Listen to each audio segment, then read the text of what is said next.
Assalamualaikum Ya, warahmatullahi wabarakatuh. Kami dari kelompok 2 tugas bahasa Indonesia wawancara keterampilan berbicara. Dokter, sebelumnya ingin memperkenalkan diri. Saya Egi Rahastian Resa dengan NIM 0622111047. perkenalkan, nama saya Nia Agustin. Saya mahasiswa semester 1 dari Prodi Teknologi Laboratorium Medik Universitas Gunawan. Nomor NIM-nya 0622111010. Nama saya Rahmayandi Hafidu Azari dari Prodi D4 Teknologi Laboratorium Medis dengan NIM 0622111041. Oke, saya juga memperkenalkan diri. Boleh dokter, mohon izin. Oke, perkenalkan saya Dr. Diana Eka Putri, SPPK, biasa dipanggil Dr. Dian. Saat ini saya merupakan salah satu dosen tetap yayasan di Prodi TLM Universitas Binawan. Saya itu juga sebagai dokter spesialis patologi klinik di rumah sakit dan klinik di lab klinik. Oke, cukup itu. Ada lagi yang mau ditanyakan? Terima kasih dok, cukup. Kita langsung ke materi aja mungkin ya dok ya. Kita di sini sepakat untuk membahas tentang penyakit menular seksual dan peranan laboratorium dalam penunjang diagnosa, dokter. Karena penyakit menular seksual merupakan masalah yang cukup serius di Indonesia karena penyakit ini terus meningkat setiap tahunnya. Disebabkan pola perilaku seksual yang semakin bebas di kalangan remaja. Bahkan Organisasi Kesehatan Dunia, WHO, menyatakan lebih dari 1 juta orang di dunia didiagnosis menderita penyakit menular seksual setiap harinya. Untuk mencegah penularan dan komplikasi perlu dilakukan pemeriksaan yang baik sehingga diagnosis dapat ditegakkan dan dilakukan pengobatan. Maka dari itu kami tertarik untuk membahas hal ini dan meminta Dr. Dian untuk menjadi narasumber kami, yang mana kita tahu dokter adalah seorang spesialis patologi klinik, dan kita akan membahas hal ini dari sisi peranan laboratorium dalam penunjang diagnosa. Dokter. Ya. Kita bisa langsung ke pertanyaan yang pertama, dokter. Silakan. Baik dok, izin tanya ya dok ya. Gimana sih dok proses secara analisis kesehatan mengenai penjalaran proses berkembangnya kuman bakteri virus atau jamur pada kelamin sehingga menyebabkan infeksi menular seksual dok? Padahal kalau untuk infeksi menular seksual, berarti kan kita bedakan atas patogennya terlebih dahulu. Patogennya bisa dari virus, bakteri, maupun jamur maupun parasit. Nah, masing-masing bakteri itu infeksi menular. Berarti kalau kita sebut penyebaran, berarti yang kita bahas, kita khususkan di sini adalah topiknya adalah melalui hubungan seksual ya. Kalau bagaimana proses terjadinya itu tergantung kembali lagi patogenesis dari masing-masing patogen tersebut.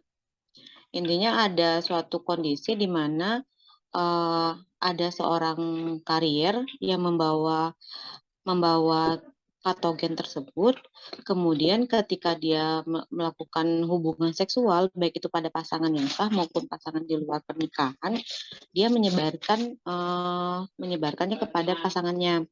Nanti dibedakan menjadi kondisi yang dia tetap pasangannya apakah menjadi karier saja atau memang jatuh menjadi sakit. Nah, tergantung apa patogennya, baik itu virus, bakteri, maupun jamur, maupun juga parasit. Nah, ada beberapa parasit yang memang menjadi penyebabnya. Intinya di sini ada karier dan transmitted-nya adalah melalui hubungan seksual. Apakah hubungannya itu melalui hubungan feko-oral, genito-genito, feko-feko atau feko-genito ataupun oral genito. Nah, Jadi tergantung nih. Jadi kalau membahas ini mungkin harus tahu dulu apa saja penyakitnya. Misalnya kan seperti virus. Virus yang terbanyak yang kita tahu kan HIV. Nah, itu dulu. Jadi kita harus spesifikkan pada apa yang menjadi concern. Kemudian kalau bakteri banyak, sangat banyak sekali.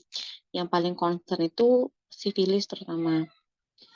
Karena sifilis dia ketika dia menular pada seseorang, dia bisa menjadi sistemik. Awalnya lokal, kemudian jadi sistemik, dan juga bisa kalau pasangannya itu hamil, bisa juga mengakibatkan bisa menunjukkan sifilis kongenital namanya. Jadi kerusakannya di situ. Kalau yang lainnya misalnya jamur, bakteri, itu ada yang jamur misalnya kan ada yang candida atau ada yang lain-lainnya. Nah, kalau yang parasit seperti Trichomonas, Giardiania. Nah, itu ada yang memang yang paling bakteri ada yang memang menimbulkan gejala klinis, ada yang gejala klinisnya diabaikan, tapi dia ternyata memang menularkan pada yang lain. Itu sih. Contoh yang lain adalah gunuru misalnya. Gunuru itu yang termasuk dia menimbulkan gejala klinis yang cukup mengganggu. Nah, itu mengganggunya pada siapa? Baik itu pada pasangan laki-lakinya maupun pada wanitanya. Jadi kalau kita tanyakan bagaimana patogenesisnya, tergantung patogennya dan tergantung bagaimana pada pria dan wanita biasanya agak sedikit berbeda itunya gejalanya. Kemudian juga berbeda juga kelainan yang ditimbulkan. Mungkin itu. Oke, baik ya dok. Lanjut ya dok ya ke pertanyaan kedua. Bagaimana sih dok cara mendeteksi keakuratan hasil laboratorium nih dok ketika mendeteksi adanya hasil dari penyakit kelamin? Jadi gimana akuratnya gitu dok?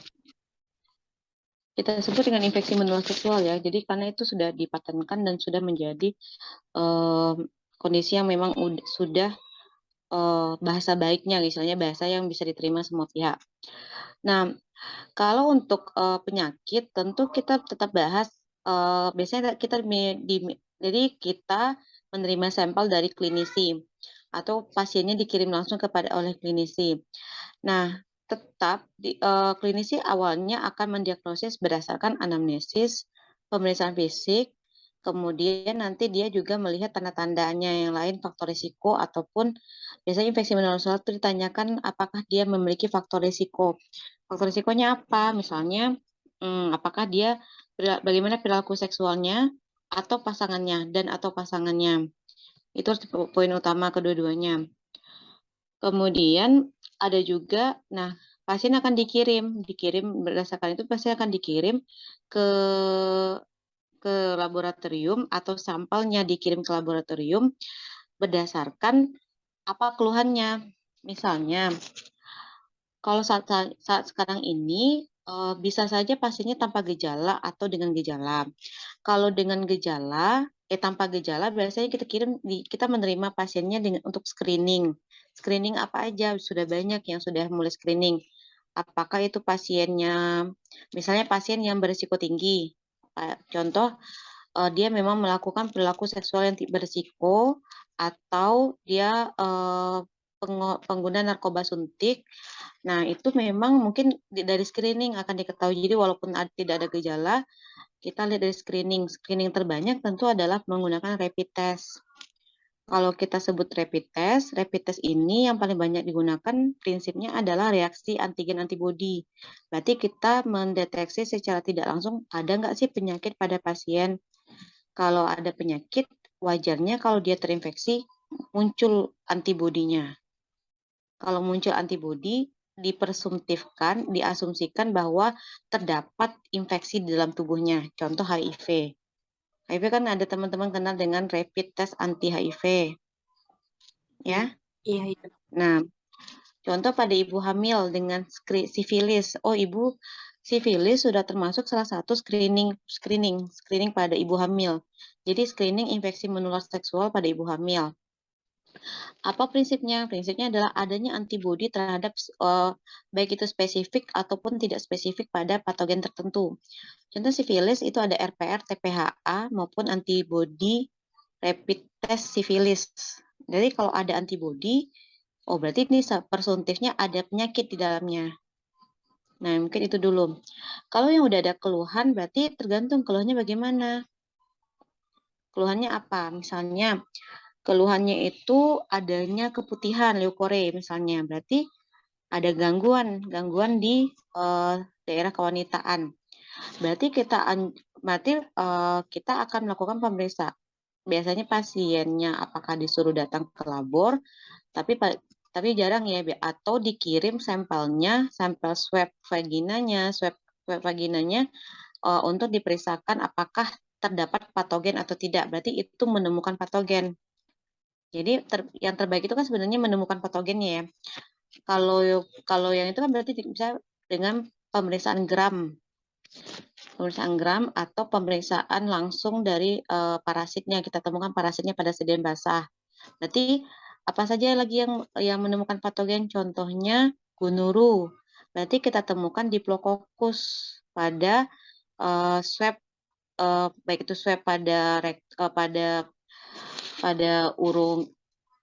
uretranya maupun daerah-daerah yang memang ada lesinya, atau swab vagina pada perempuan.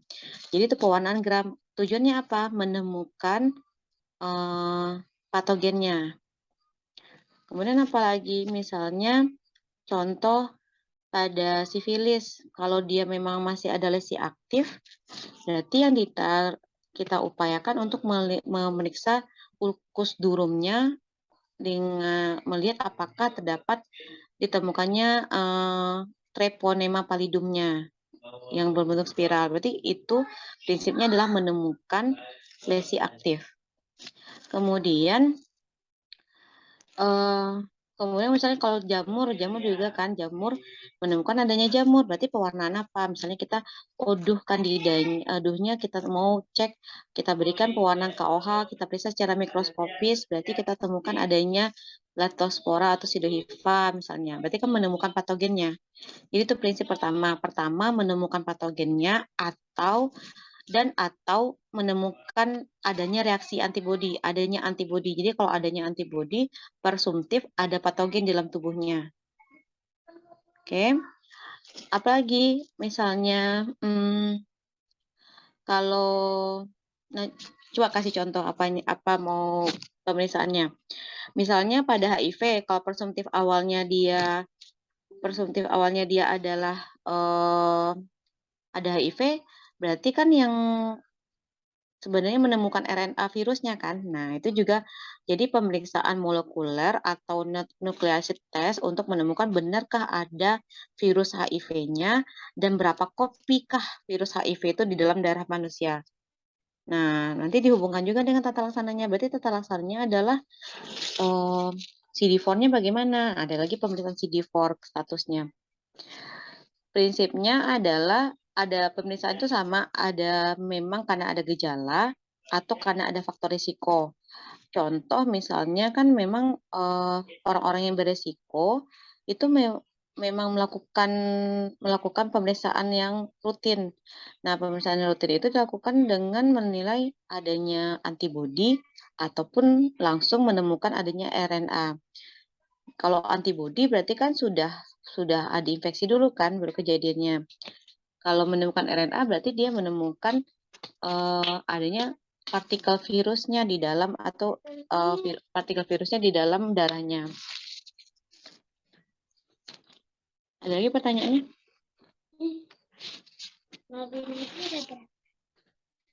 Berapa kemarin? 25.000. Izin bertanya dokter. Ya. Mana sih dok yang lebih efektif untuk melakukan analisa penyakit menular seksual? Apakah sampel darah, urin, atau swab pada alat kelamin untuk yang lebih efektif ya dok? Tergantung inkubasinya, tergantung kondisinya. Misalnya pada pasien dengan HIV itu jarang ditemukan atau tidak prefer kita menemukan di dalam duh tubuhnya, di dalam sekret tubuhnya. Jadi itu akan sulit. Jadi yang paling banyak itu ditemukan adalah darah. Nah, di darah karena Misalnya kan HIV ketika dia terinfeksi, maka dia lebih banyak berada pada dia akan langsung menyerang. Jadi di sinilah pengetahuan patogenesis paling penting kita lakukan. Pada infeksi awal, ya, HIV mungkin melalui hanya sebagai tempat jalur masuknya saja, tetapi yang dipilih adalah darah.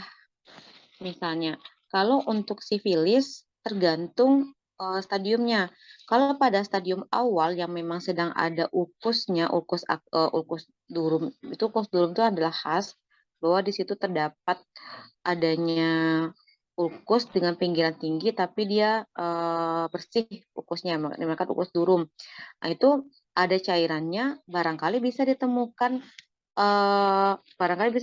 Treponema pallidumnya, tetapi pemeriksaannya pun terbatas karena dia membutuhkan pemeriksa mikroskop fluorescens. Nah, di situ masalahnya. Kalau memang pasiennya dengan tipe IMS yang ada duh genitalnya, contoh pada gonore, nah maka pemeriksaan pada genital itu yang terbaik.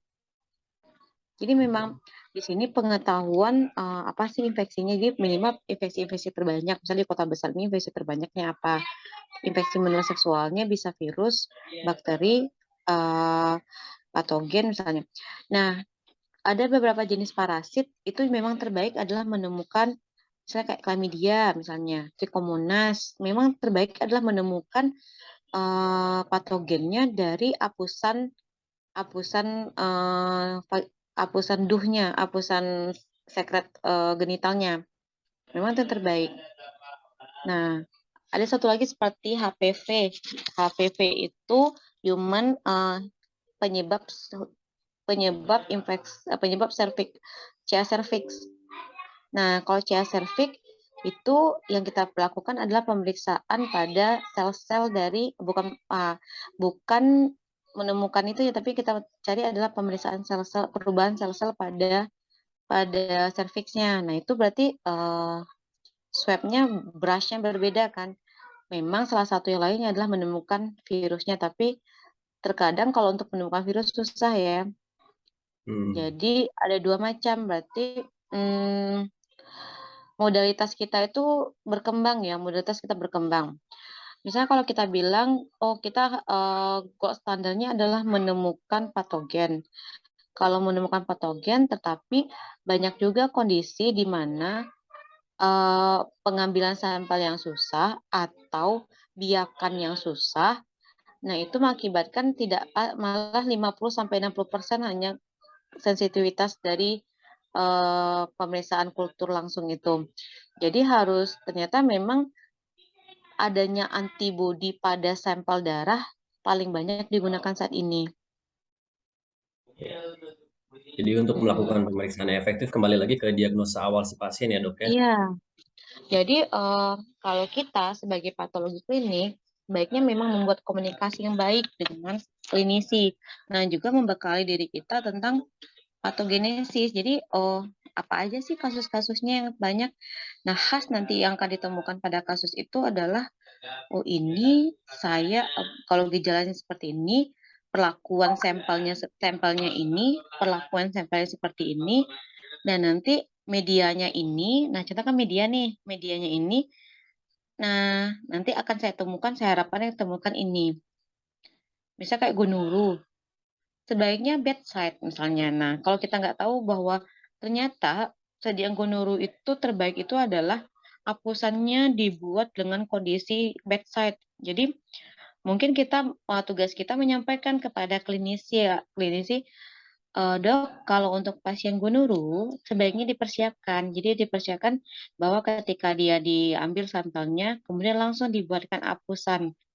Nah, kayak gitu. Jadi pengetahuan bagaimana apa kemungkinan, misalnya biasanya tuh pasiennya, dokternya punya saya menduga ini. Jadi pembuktian adakah patogen yang lain atau tidak, misalnya kan, atau patogen spesifik. Nah, berarti kita harus tahu kondisi pasien ini. Kalau ingin mendiagnosis ini, sebaiknya pengambilan sampelnya kapan, kemudian bagaimana pengambilannya, dan apa pilihan diagnosisnya dan penelaksananya. Baik Ibu, berarti yang paling akurat itu dan paling efektif itu sampel darah ya Bu ya? Sampel darah. Tergantung, saya balik lagi ke tergantung ya. Misalnya kalau Trichomonas itu masih jarang darahnya paling perubahannya pada hanya perubahan hematologi rutin mungkin ya. Ada bagaimanapun ada infeksi akan ada perubahan yang sedikit ataupun signifikan pada darahnya. Darahnya mungkin hematologi mungkin berubah. Tapi kalau untuk menemukannya berarti memang kalau Candida atau yang memang ada duh genitalnya terbaik adalah apusan sampelnya lah sampel apusan dari genital itu. Oke. Bu, nah tadi kan dari segi laboratoriumnya ya Bu ya. Nah ini selain penunjang laboratorium itu sendiri, untuk mendiagnosa penyakit seksual ini apa sih Bu pemeriksaannya selain dari laboratorium? Kalau untuk pemeriksaannya tentu diawali dengan anamnesis, pemeriksaan fisik. Nah, dari anamnesis itu nanti kan ada riwayat penyakit sekarang, riwayat penyakit dahulu, kemudian kebiasaan, faktor ekonomi sosial, termasuk nanti tentu kalau dia disebut dengan hubungan seksual, berarti kan bagaimana pola hubungan seksualnya. Apakah menjurus ke arah faktor-faktor risiko hubungan seksual yang berisiko. Misalnya, seorang perempuan memang digali banget, sebenarnya anamnesisnya gali keluhan utama. Apa sih ini maksud dengan keluhan utama? Keluhan utama adalah kondisi di mana apa sih penyebab pasien datang memerlukan pengobatan. Nah, dari keluhan utama itu akan digali sampai nanti diketahui riwayat penyakit sekarang dan riwayat penyakit dahulu. Nah, tambahan-tambahannya bahkan ditanyakan tentang pekerjaan, anamnesis kan ada pekerjaannya. Kalau infeksi menular seksual, emang ditanyakan, emang digali dengan cara yang baik, sehingga tanpa adanya stigma bahwa kita menjudge kondisi pasien, digali faktor risikonya. Misalnya kayak seorang perempuan, bagaimana, kapan dia mens pertama, kapan hubungan seksual pertama, pasangannya bagaimana, apakah dia pernah kalau sudah menikah, apakah ini pernikahan pertama atau tidak, apakah apakah ada faktor risiko hubungan seksual yang tidak aman dari perempuan itu langsung atau pasien itu langsung atau suaminya. Nah, biasanya memang spesifik ke arah sana. Nah, kalau untuk selain laboratorium, terbanyak memang laboratorium yang akan menolong di sini. Jadi kan selain pemeriksaan fisiknya, laboratorium yang banyak menolong. Apakah itu laboratorium, saya kan kalau kita lihat kan hematologi, kita awalnya kalau ada kondisi tertentu pasti diminta adalah minimal darah rutin, urin rutin, dan kalau ada feses. Nah, dari hematologi rutin, jika ada infeksi, berarti kan yang kita lihat adalah adakah perubahan pada Hb leukotrombo, minimal itu dulu. Ya kan, kalau leukosit berarti kan kita lihat leukositnya berubah nih. Ada leukositosis misalnya. Kalau pada leukositosis, biasanya infeksi kan leukositosis ya, untuk awal ya, infeksi awal leukositosis. Berarti lihat hitung jenisnya. Nah, kalau kita lihat hitung jenis kan bisa lihat tuh apakah terdapat peningkatan ke arah shift to the left atau shift to the right misalnya. Atau kalau pada infeksi tertentu yang dia menimbulkan imunokompromis, contohnya apa? Imunokompromis contohnya adalah HIV. Berarti bisa saja kita temukan pada hitung jenisnya terdapat limfopenia atau leukopenia dengan limfopenia. Nah, itu contohnya salah satunya. Kalau pada urinalisis, misalnya nih, karena kan saluran kemih, misalnya pada laki-laki, saluran kemih dan saluran genitalnya kan satu ya, satu arah. Kalau perempuan kan sangat dekat. Berarti bisa saja ada keluhannya itu mengarah ke infeksi saluran kemih. Bisa saja ditemukan adanya bakteri atau bahkan adanya parasit pada saluran kemihnya. Bisa saja kan? Nah, kalau memang yang lainnya apa ya? Terbanyak adalah pemeriksaan fisiknya, laboratorium, baik itu laboratoriumnya dari yang patologi klinik, mikrobiologi, patologi anatomi, bahkan sampai molekuler. Baik Ibu, berarti sejauh ini memang pemeriksaan laboratorium yang paling membantu ya Bu ya? Ya, sangat membantu. Nah, Baik. saya tekankan di sini memang sebaiknya memang pahami bagaimana patogenesisnya. Jadi kemudian juga pastikan adanya diagnosis yang benar di permintaan labornya. Bahkan kalau perlu, kalau kita hubungi klinisinya, dia curiga ke arah mana. Bukan kita nyocok-nyocokin, tapi mungkin kita akan lebih teliti dan penanganannya akan beda kan sampelnya. Berarti kita tanya dulu diagnosa pasiennya dulu gitu ya Bu ya? Bukan yang siapa sih, curiganya, suspected-nya namanya. Kecurigaan. Baik Ibu. Karena diagnosa pasti mungkin setelah kita keluarkan hasilnya, oh tegak lah diagnosisnya gitu kan. Oh iya. Baik Bu, terima kasih Bu. Sama-sama. Dokter izin. Ya. Apakah pengalaman dan keterampilan dari tenaga ahli laboratorium medis dapat mempengaruhi hasil dalam suatu pemeriksaan, Dok? Dapat, sangat mempengaruhi. Jadi misalnya pada parasit. Nah, parasit nih terutama, karena parasit itu benar-benar mata-meter, istilahnya memang kemampuan kita menilai, pertama kemampuan kita mengambil sampel dengan tepat. Misalnya gonuru itu kalau kita tidak tahu bahwa ternyata sampel gonuru itu harusnya diambil pada, misalnya pada laki-laki, itu diambil pada daerah uretra, kemudian memang dicongkel sedikit.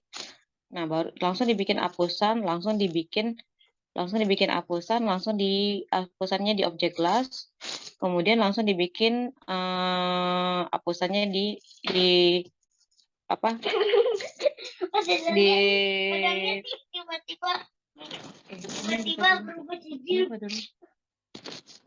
Di media kultur misalnya. Nah, kalau kita tidak tahu prosedurnya, bahwa untuk mendiagnosis ini harus seperti ini pengambilan sampelnya dan harus segera diolah, berarti kan akan ada delay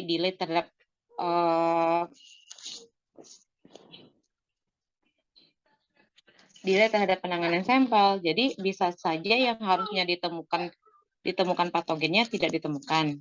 Itu contohnya. Contoh RPR TPHA. RPR TPHA itu kan dia semi kuantitatif. Nah, jadi kan awalnya kan kalau kita tidak paham prosedur bahwa RPR TPHA itu harusnya dia diperiksanya dengan misalnya bagaimana sih sistem dari pengenceran serialnya. Nah, jadi salah prosedurnya. Kemudian ketika memvalidasi, ternyata ada granulnya, ini ada granul atau tidak ya. Nah, jadi itu kan dia positif, negatif, dan berapa titernya. Jadi memang sangat diperlukan sekali keterampilan dan kemampuan dari analis kesehatannya, TLM-nya. Kemudian ketika mengeluarkan hasil misalnya, harus ada pengetahuan dari tim validasi. Misalnya pada pasien HIV, ada kasus kemarin pasien HIV, dia hanya screening HIV sebenarnya. Kalau screening HIV berarti kan apakah boleh dikeluarkan sebagai reaktif ketika hanya satu keset yang kita gunakan? Nah, coba. Boleh nggak? Boleh ya dok ya. Tahu atau tidak? Harus ada beberapa macam nggak sih dok rapid untuk HIV itu? Ya, benar. Jadi kan secara Permenkes dengan kondisi seperti itu, berarti kan harus ada 3 rapid test minimal ya, dengan spesifik dan spesifitas berbeda. Nah, barangkali ini teman-teman yang lain belum tahu. Nah, saya harapkan memang teman-teman yang harus tahu. Kemudian bolehkah hasilnya itu dikeluarkan langsung diberikan kepada pasiennya? Nah, itu kan mempengaruhi ya. Jadi, bagaimana pengetahuan, bagaimana keterampilan itu sangat mempengaruhi. Ya, terima kasih dokter. Mudah-mudahan kita semua menjadi tenaga ahli laboratorium medis yang terampil dan hebat sih, Dok. Iya, yang penting tetap belajar, nggak ada salahnya Ya, tetap dokter. buka googling kembali, nggak masalah gitu. Ya. Dok, izin tanya lagi ya dok ya. Gimana nih dok Mm-mm. misalkan hasil laboratorium ada kesalahan atau ketidakakuratan pada hasil identifikasi penyakit kelamin dok? Gimana tuh dok? Ketidakakuratannya itu tergantung apakah memang human error dari kita atau memang pada kondisi window period. Nah, di situ hati-hati. Karena ada kondisi memang pasiennya itu belum muncul. Bisa juga karena sampelnya misalnya sampelnya tidak representatif. Jadi kan kita tahu kualitas sampel yang baik. Kemudian atau kalau kita yang mengirim sampelnya, kita harus bagaimana cara pengambilan sampel dan pengiriman sampel yang transport sampelnya. Bahkan dari ruangan ke library yang masih dalam satu gedung pun ada transportnya kan. Nah, kemudian atau ini pasiennya udah masih window period atau tidak. Jadi memang tergantung kondisinya. Sama nanti ketika kita mengambil sampel ketika kita mengolah sampelnya benar atau tidak. Intinya kalau kita sudah menerima sampel yang baik, sudah prosedur yang benar, kemudian hasilnya positif atau negatif, memang tergantung bisa kita keluarkan dengan yakin. Intinya kita bikin sesuai SOP. Tapi yang penting kita tahu prosedur pengambilan sampel dan transfer yang benar, kemudian prosedur pemeriksaan yang benar. Kita keluarkan dengan SOP, kita keluarkan. Tapi kalau memang ternyata tidak terdeteksi pada saat itu, maka biasanya klinisi akan mengevaluasi. Jadi dia akan lakukan follow up lagi. Bisa jadi jawabannya tidak sesuai hasil itu karena masih pada masa window period namanya. Jadi masa awal. Jadi memang perlu pemeriksaan berulang. Nah, memang kondisi pasiennya seperti itu. Apa contohnya yang ternyata yang salah positif, yang negatif jadi positif misalnya. Yang kalau salah seperti itu berarti memang salah pengobatan jadinya. Jadi kalau kita memberikan hasil yang harusnya negatif ternyata kita dapatkan positif, ternyata positif itu karena kesalahan kita misalnya. Berarti kita memang sangat merugikan pasien. Merugikannya apa? Misalnya, HIV, orang yang negatif ternyata kita bisa sebutkan positif. Pertama stigmanya sangat berat, ya. Iya dok. Kondisinya memang kondisi bisa saja dia bercerai dengan antara suami sama istri misalnya, atau dia dikucilkan oleh keluarganya. Nah, itu contohnya. Jadi memang harus sangat-sangat hati-hati. Baik. Kalau untuk akurasinya memang setiap pemeriksaan ada nilai akurasinya ya. Jadi memang kita berupaya untuk memberikan nilai yang akurat berdasarkan SOP yang sudah kita lakukan. Baik dok, tapi kan pernah tuh dok, saya nemuin kasus tuh dok. Jadi dia cek di klinik dok HIV, dia itu positif dok, reaktif ya dok ya. Tapi ketika cek di tempat kerja saya itu negatif dok. Itu apakah pengaruh juga dok jangka waktu yang dicek atau memang balik lagi ke kondisi awal dok? Nah, makanya saya tanyakan di situ. Ketika pasiennya memang HIV, itu reaktifnya 1 kali atau berapa kali diperiksanya? Sangat berpengaruh. Jadi untuk Permenkes 2018, kalau nggak salah 2019 ya. Jadi algoritmanya adalah harus dengan 3 metode berbeda, atau kalau dengan metode yang sama, minimal gen targetnya berbeda. Jadi kan ada gen target envelope P29, P41 ya. Atau yang secara spesifisitasnya berbeda. Jadi kita tetapkan dia sebagai A1, A2, A3. A1, A2, A3 itu berarti yang A1-nya adalah yang paling spesifik. A2 itu yang A1 sensitivitas yang paling tinggi tanpa memandang spesifitas. Kalau yang A2 itu yang lebih tinggi spesifisitasnya dibandingkan yang A1. Yang A3 adalah yang paling tinggi spesifisitasnya tanpa memandang sensitivitas. Kalau ketiga-tiganya sudah reaktif, barulah boleh kita sampaikan kepada pasien bahwa dia positif, reaktif.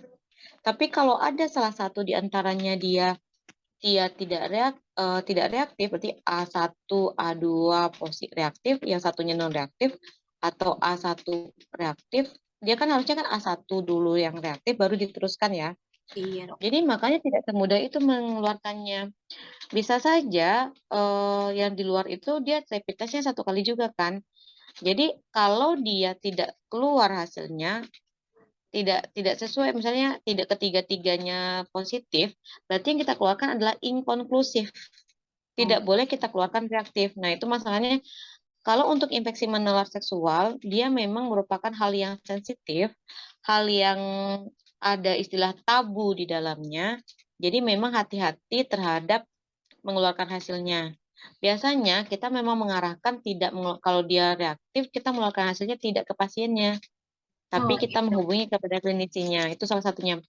Untuk HIV sendiri, itu memang sudah dibentuk, misalnya kan sebuah klinik, baik itu klinik maupun rumah sakit, itu ada aturannya, tidak menyertakan hasil labor infeksi menular seksual yang bersama dengan hasil labor lain. Hanya memberikan hasil labor infeksi menular seksualnya, terutama di sini HIV, kepada DPJP. Nah, itu satu. Jadi itu masuk laporan nilai kritis biasanya di telepon, dok, kami menemukan pasien ini, dokter mengirimkan pasien ini, kami temukan hasilnya ini. Hasil lain kami keluarkan. Jadi ini misalkan biasanya digabung nih, dipisahkan. Kemudian hanya boleh memberikan hasilnya kepada sama oma. Ada dompet yang warna hijau. COD saya datang. Nah, jadi hanya boleh memberikan hasil kepada DPJP atau pemberi asuhan. Patuh. Pending dulu ya. Pause dulu bentar ya. Jadi memang ada aturannya ya, dan tidak boleh menyimpulkan secara prematur, kemudian gembar-gembor kepada pasiennya. Nah, mungkin itu. Nah, itu mungkin kejadiannya. Jangan sampai kita mengeluarkan hasil, tentu orang itu bisa dituntut loh. Jadi kami pernah juga kejadian seperti itu, hanya satu rapid testnya, kemudian mulut ini kan kadang nggak bisa dijaga ya, nggak bisa dijaga. Oh iya, saling bisik-bisik, terus saling nuding-nuding, mata udah agak-agak ngelirik dengan pandangan samping, tidak empati misalnya. Nah, itu menimbulkan emosi. Nah, maka memang untuk kasus infeksi menular, tolong hati-hatilah kita sebagai petugas labor yang kesalahan kita cuma satu, nanti ternyata karena kita menyerahkannya kepada suaminya misalnya, oh istrinya yang sakit misalnya, atau kita menyerahkan hasil suaminya pada istrinya, langsung ribut rumah tangga misalnya. Jadi memang ada aturannya, memang itu baca lagi Permenkes, memang ada aturan komunikasi untuk tidak menyerahkan hasil labor kepada yang tidak seharusnya kita berikan. Siapakah yang boleh mengkomunikasikan? DPJP-nya. Baik, dok. Terima kasih, dok. Baik, Kenapa dokter. bisa negatif mungkin karena itu ya. Ya. Iya, dok. Untuk pertanyaan selanjutnya, jadi menurut pendapat dokter, gimana sih dok, seberapa akurat metode sertain faktor yang digunakan oleh web dan aplikasi dalam mendiagnosa penyakit kelamin ini dok? Seberapa akuratnya? Itu kan ada tuh dok kayak di internet gitu kayak metode certain faktor. Jadi metode itu tuh kita memasukkan data, terus kayak gejala-gejalanya, kemudian kita masukin apa namanya rule-nya gitu dok. Nah itu seberapa akurat sih dok sebenarnya metode seperti itu dokter? Maksudnya ada digabungkan antara pemeriksaan fisiknya gitu. Gimana? Jadi metode itu tuh kan ada di web gitu ya dokter ya. Jadi metodenya itu kita masukin data dulu nih terlebih dahulu, kemudian kita masukin gejalanya juga. Nah itu tuh kalau jadi si itu udah itu Nggak jelas. Sebenarnya kalau akurat itu klaim ya. Akurat atau tidak itu klaim kita. Nah, kita biasanya memang cek benar-benar periksa. Kalau kita menggunakan, kalau di laboratorium klinik kita menggunakan produk jadi ya. Nah, produk jadi itu pertama klaimnya kita gunakan klaim dari pabrikannya dulu. Mereka bikin klaim pabrikannya seperti ini nih. Ternyata mereka sudah melakukan uji internal, uji diagnosis internal, mendapatkan bahwa hasilnya berapa persen yang benar misalnya. Nah, itu kita pakai. Banyak sih pemeriksaan laboratorium itu yang memang tidak boleh menjanjikan hasil yang terlalu tinggi ekspektasinya. Misalnya saja pemeriksaan pewarnaan gram misalnya. Nah, jadi kalau dia positif, negatif palsunya lebih tinggi dibandingkan positif palsu. Kalau misalnya, jadi memang contoh aja tifoid, misalnya kita ngomong tifoid itu kan bukan masuk infeksi menular seksual ya. Gold standarnya adalah pemeriksaan kultur darah. Tetapi untuk gold standar sendiri dia hanya bisa menjamin 50-60% akurasinya. Jadi bisa saja 40% itu tidak terdeteksi karena mungkin jumlah sampelnya, jumlah patogen yang terambil dari sampel itu sedikit.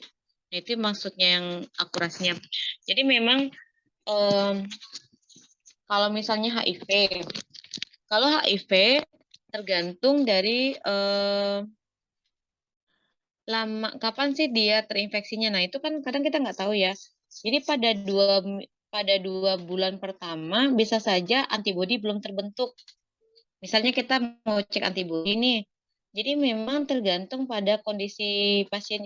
Tapi kalau dia sudah 1 kali positif, itu harusnya akan tetap positif pada HIV.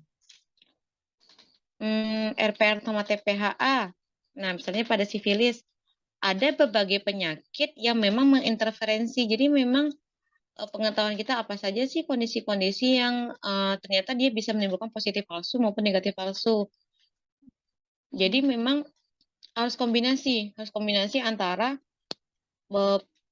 diagnosis klinis dengan diagnosis laboratorium. Kalau pada saat ini belum ditemukan, berarti bisa saja dia dalam proses inkubasi atau sampel itu yang terambilnya jumlah patogennya tidak terambil, bisa aja kayak gitu, atau terambil tapi udah mati, bisa aja ada juga kejadian kayak gitu.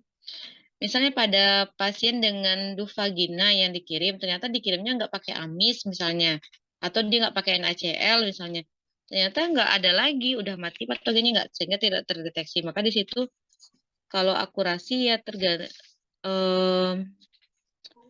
kalau pertama kita pakai pabrikannya ya. Pabrikannya kalau memang misalnya kalau kalau yang gold standard pada HIV, kalau memang ditemukan HIV RNA HIV dalam jumlah sekian kopi, berarti itu 100% 99% adalah positif. Nah, itu mungkin bisa kita gunakan. Tapi kalau yang rapid berarti kan memang itu hanya penanda pengganti sebenarnya kan.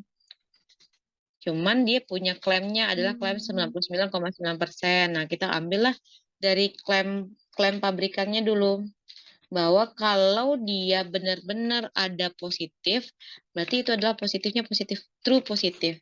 Tetapi kalau dia negatif, bisa saja itu false negatif dengan berbagai faktor. Baik, dokter. Paham nggak? Enggak sih, dok. Maksudnya sebenarnya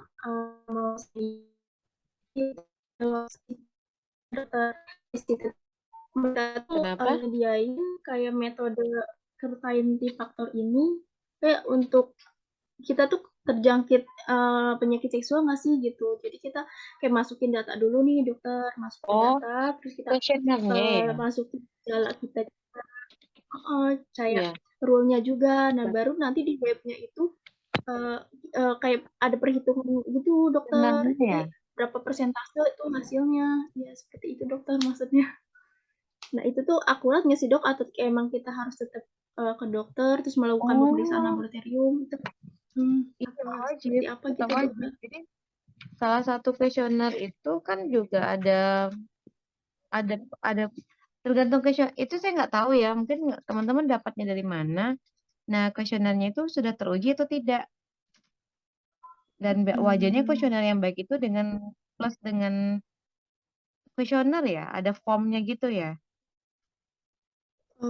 Iya, Iya. ini semacam seperti itu sih dokter.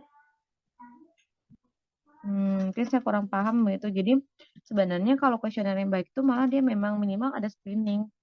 Kalau mungkin faktor risiko mungkin bisa dinilai dari situ. Berarti dia tidak penilaian apakah terdapat faktor risiko seseorang itu terinfeksi infeksi menular seksual atau tidak, ya kan?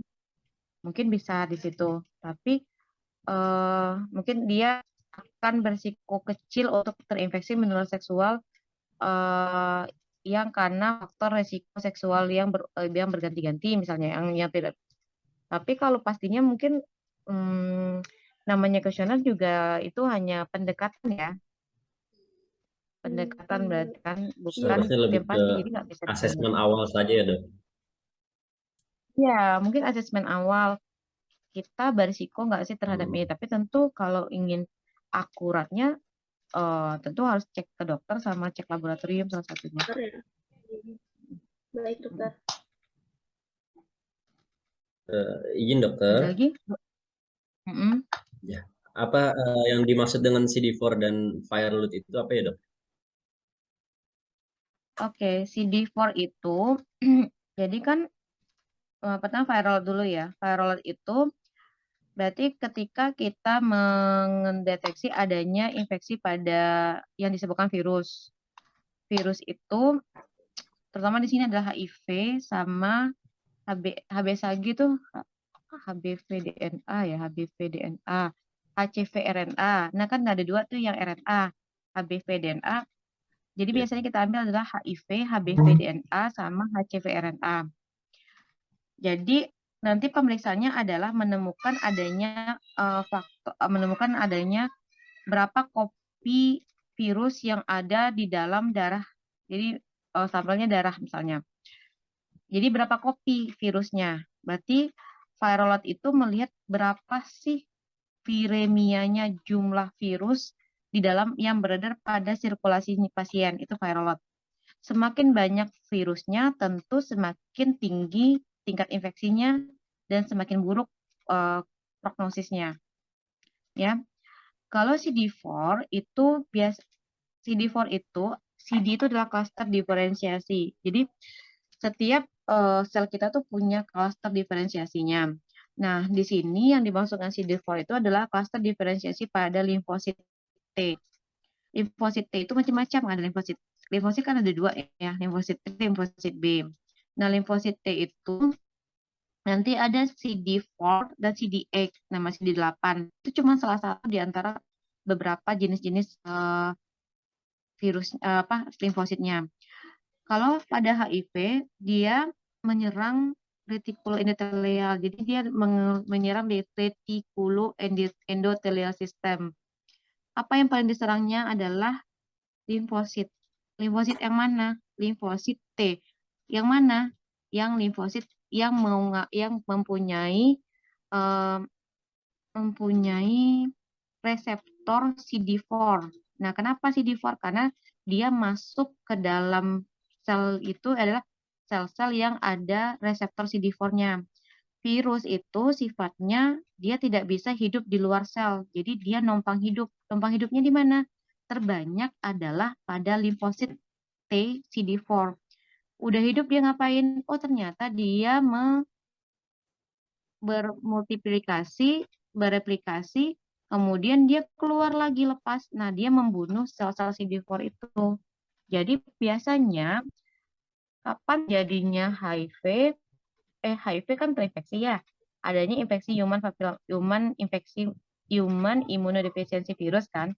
Tapi ketika dia semakin bermultiplikasi, semakin banyak multiplikasi, replikasi, multiplikasi berarti replikasi, lepas dia dari satu sel, dia serang lagi sel yang lainnya.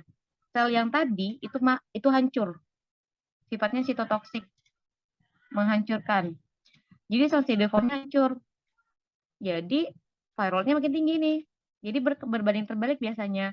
Viral load tinggi menimbulkan penurunan atau penghancuran CD4 yang semakin tinggi. Jadi viral load tinggi biasanya berbanding terbalik dengan CD4.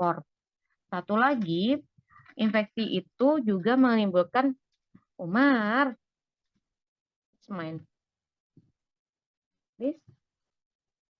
Infeksinya juga menimbulkan gangguan pada dapurnya. Dapurnya di mana? Retikulo endothelial sistem di KGB, kelenjar getah bening. Jadi dapurnya itu terganggu jadinya, sehingga dia tidak menghasilkan pematangan dari limfosit yang benar. Jadi tertekanlah dia. Apa hubungannya? Viral load yang tinggi akan mengakibatkan destruksi dari sistem imun kita yang dibuktikan dengan adanya penurunan dari CD4. Kalau udah seperti itu, maka muncullah sindrom-sindromnya, maka orang dikenal dengan acute immune deficiency syndrome. Paham? Ya. Apakah ada interval waktu yang direkomendasikan untuk melakukan pemeriksaan tersebut? Interval waktunya bisa misalnya gini, kalau dia infeksi, dia perilaku berisiko, kita nggak bisa menafikan bahwa apakah secara komersial dia memang melakukan hubungan seksual yang tidak aman, atau memang ada faktor kebiasaan. Biasanya memang sekali 6 bulan itu dulu kan, ya itu dulu. Atau jika dia inkonklusif, nah contoh pada pasien yang tadi contoh kasus tadi dia inkonklusif artinya tidak bisa disimpulkan kan. Jadi memang diduga kondisinya adalah pada kondisi masih tahap fase window period atau periode jendela. Biasanya memang diminta itu kalau nggak salah 2 bulan ya, kalau nggak salah 2 bulan, dan atau pilihannya adalah pemeriksaan menemukan adanya virusnya. Jadi kalau untuk screening biasanya memang kalau kita nggak bisa menasihati untuk aman perilakunya itu 6 bulan. Nah, kalau yang untuk HIV sendiri, kalau masih negatif di awal itu 2 bulan atau periksa NAT. Memang ada pemeriksaan beda-beda. Kalau HCV itu biasanya kita cek sekali setahun ya, tergantung risikonya. Misalnya dia ada faktor risiko pernah tertusuk jarum misalnya. Iya. Kan bisa, nah itu kan bisa juga tuh. Atau dia pernah melakukan perilaku narkoba suntik. Nah itu pemeriksaannya memang dan terus melakukan misalnya biasanya dievaluasi selama misalnya 6 tahun berturut-turut. Nah, saya juga udah lupa ya cara seperti itu karena itu kan ada algoritmanya ya. Memang ada. Sifilis, misalnya sifilis. Pasien sifilis, ada sifilis itu kan ada sifilis. Nah, udah dalam pengobatan pun dia selama pengobatan ada fasenya. Setelah pengobatan pun sekali-kali dia harus dicek lagi. Nah, itu memang ada fasenya. Atau pada pasien HIV.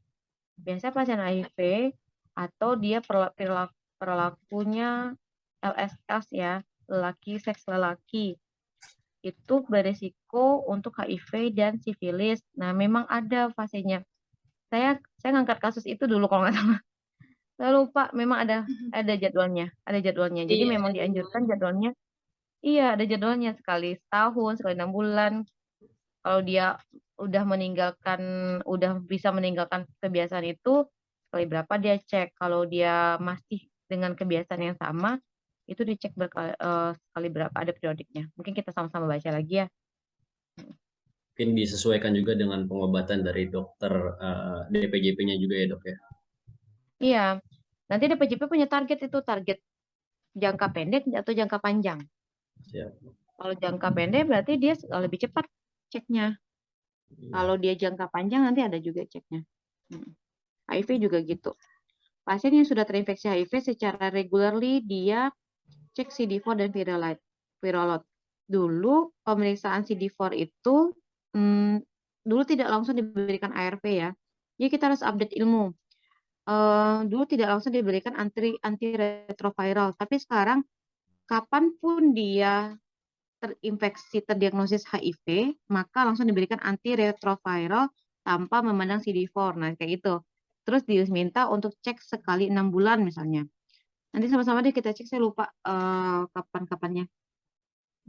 Memang ada algoritma, biasanya kita megang algoritmanya di situ.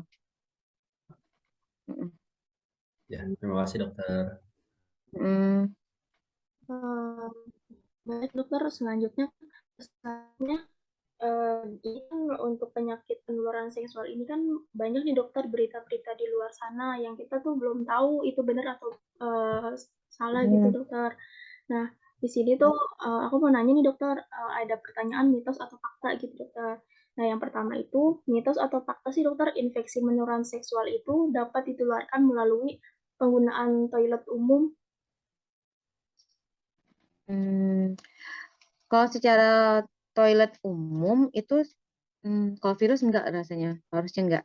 Karena virus sebenarnya tidak bisa hidup di yang bukan makhluk hidup ya. Harusnya tidak. Kalau memang infeksi menular seksual yang kita sebutkan infeksi menular seksual itu memang dia terinfeksi ketika adanya pertukaran cairan tubuh atau darah. Nah, itu batasannya. Misalnya kayak HIV bisa menularkah melalui kolam renang? Tidak. Itu mitos berarti. Berarti mitos ya dokter ya?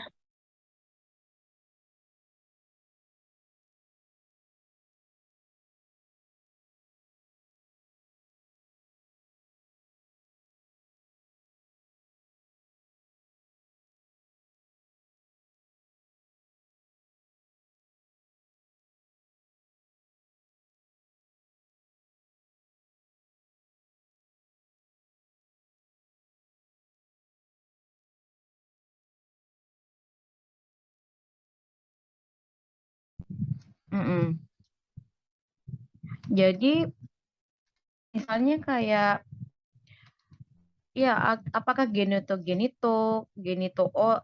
anal, genito oral, nah itu bisa tertular lewat sana dengan gejala yang berbeda-beda. Ya, masing-masing punya khasnya karena kan prinsipnya infeksi menular itu adalah ketika terjadi seksual, berarti kan ada proses lesi sebenarnya ya. Nah, kemudian ada proses penghantaran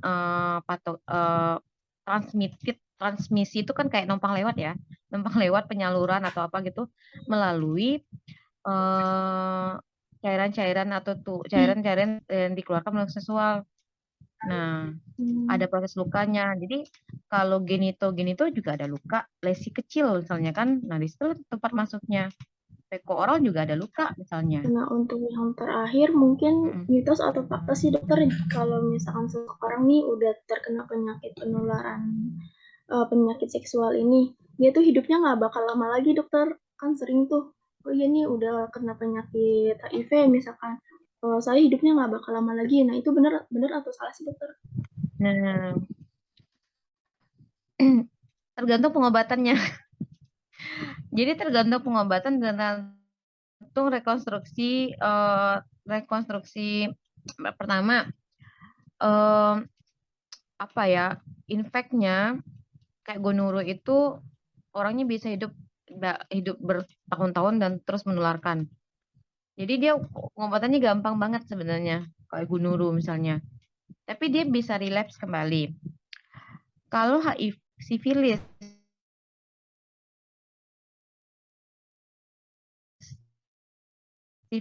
kecuali dia mengalami, nah beda gini ya. Kalau HIV itu sampai saat ini selagi dia masih bisa sistem imunnya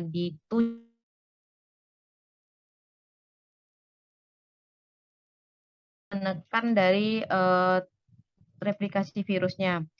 Kalau replikasi virusnya bisa ditekan, rekonstruksi atau kondisi imunnya masih bisa dibantu dan biasanya itu hidupnya lama. Bahkan ada di negara barat itu bisa ada yang sampai kondisinya dia punya anak juga kan. Nah, ada sistemnya sekarang. Cuman dia tetap belum sampai saat ini belum bisa sembuh gitu aja dibilang. Dia tidak sembuh.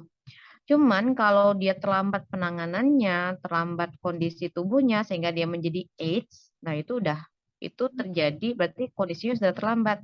Jadi memang biasanya kayak pasiennya datang dengan sindrom ya. Sindrom itu kan berarti lebih dari satu gejala.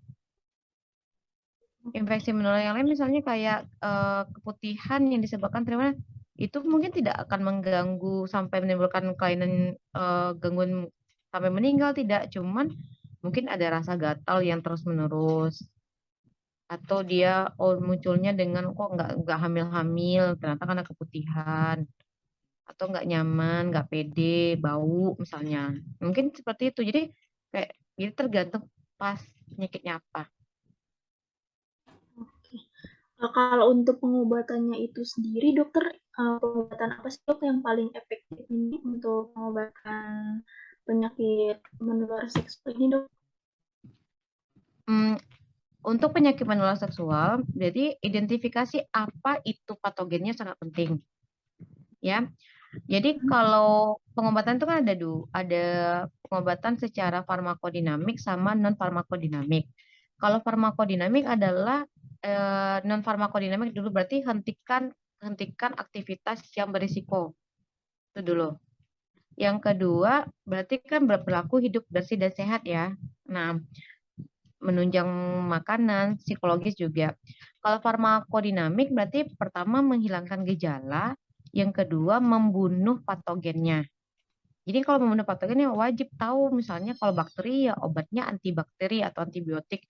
Jenis mana? Ya jenis yang sensitif terhadap patogen itu. Kalau dia virus, virusnya yang mana? Virus HIV. Kalau virus HIV berarti terpaksa sepanjang hidupnya ditonjang dengan antiretroviral untuk sehingga dia tidak jatuh menjadi AIDS.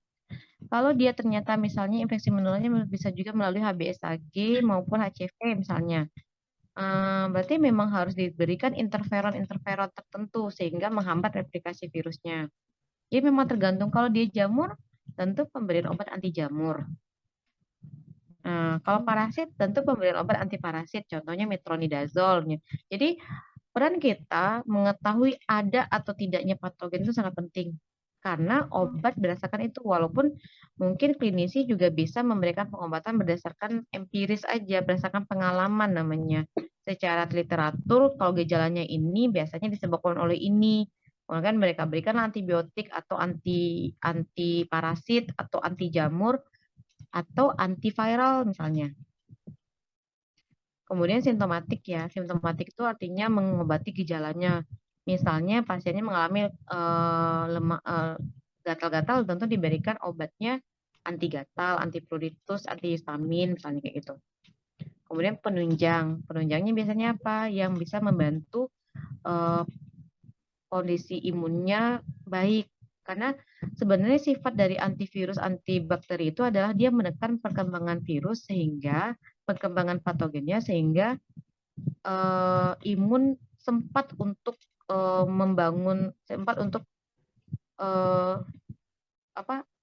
survive sehingga dia bisa membunuh bakteri, mengeliminasi patogen itu dengan baik. Nah, berarti harus ditunjang, mungkin perlu vitamin, perlu makanan, disuruh makan yang baik, istirahat yang cukup, seperti itu. Berarti tergantung dari keluhan kita juga ya dok, sama penyebab dari penyakit itu sendiri ya dokter? Iya. Tergantung keluhan dan penyebabnya apa. Jadi jangan sampai salah obat misalnya. Baik dok, ini pertanyaan terakhir ya dok ya. Ini kan nanti akan kita upload juga di YouTube ya dok ya. Jadi Rama mau nanya nih dok, apa sih yang harus masyarakat lakukan dok dalam mencegah penyakit kelamin kecuali genetik ya dok ya? Kalau untuk penyakit kelamin berarti sebenarnya mungkin masih konvensional ya. No free sex pertama yang jelas. Ya, no free sex itu yang jelas.